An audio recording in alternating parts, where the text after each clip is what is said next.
So we had heard 4 incredible talks, and none of those are related to vision.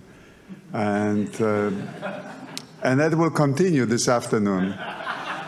And the good reason for that we have to borrow technologies, ideas, and also inspiration from people who are extremely accomplished already, and bring this to vision research.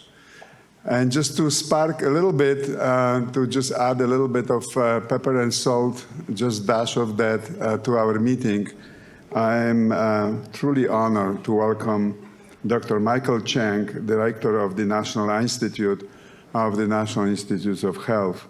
Dr. Cheng is a visionary leader in ophthalmology and clinical informatics, recognized for his pioneering work in artificial intelligence, telehealth, and data-driven approaches to eye care. An elected member of National Academy of Medicine, he has led national initiatives that advance research innovation in health equity, and we are very privileged to have him here, and also as a side project to expose him to the best science there is.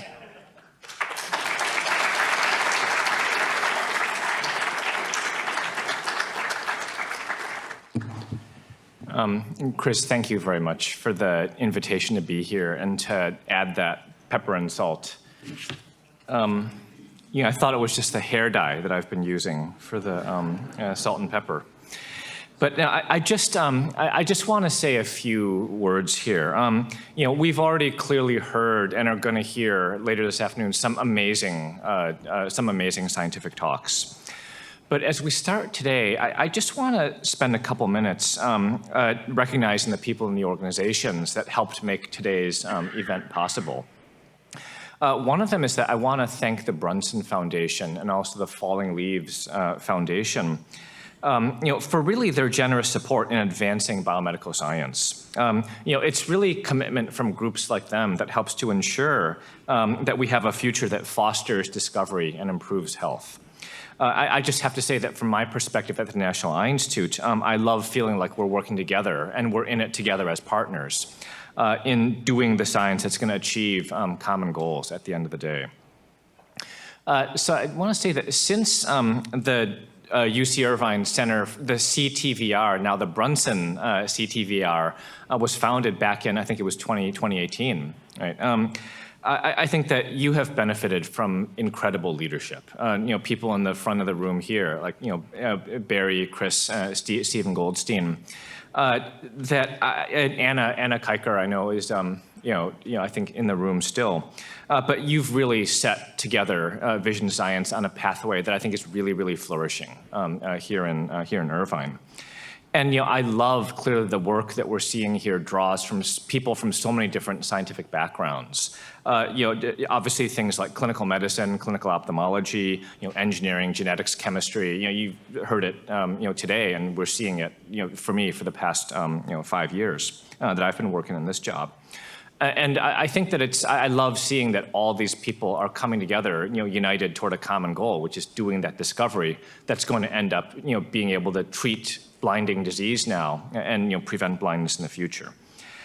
So I just want to say that from my perspective at the National Eye Institute, our mission at the NEI is to eliminate vision loss and improve quality of life through vision research. And that's a really ambitious mission statement. And it's not going to happen just through writing tons of good papers in parallel.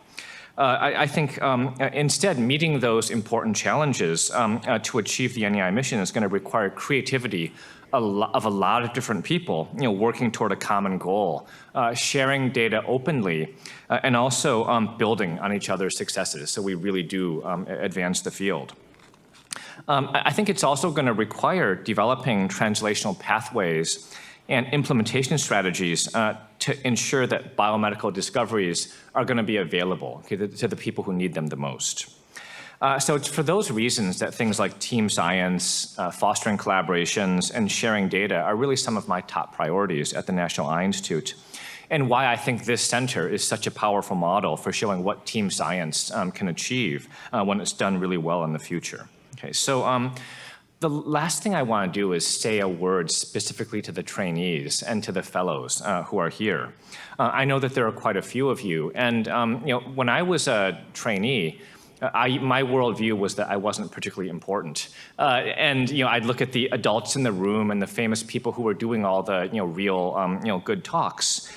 And I want to just flip that around a little bit and say that in a lot of ways, I view this symposium as being about the trainees in the room, because we're talking about what the future of research and of vision science and of eye care is going to be.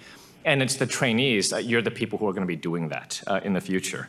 And I think that, I think that you really represent the people who are going to make those transformative discoveries. And so I hope you just never underestimate that it's your creativity and your determination that's really going to be what moves this field forward. Okay, so with that, I'm going to get off this podium and just say that I'm looking forward to all those ideas that are going to take root here at UC Irvine and watching them grow into all those innovations that's going to shape the future of vision science and eye care. Thank you very much.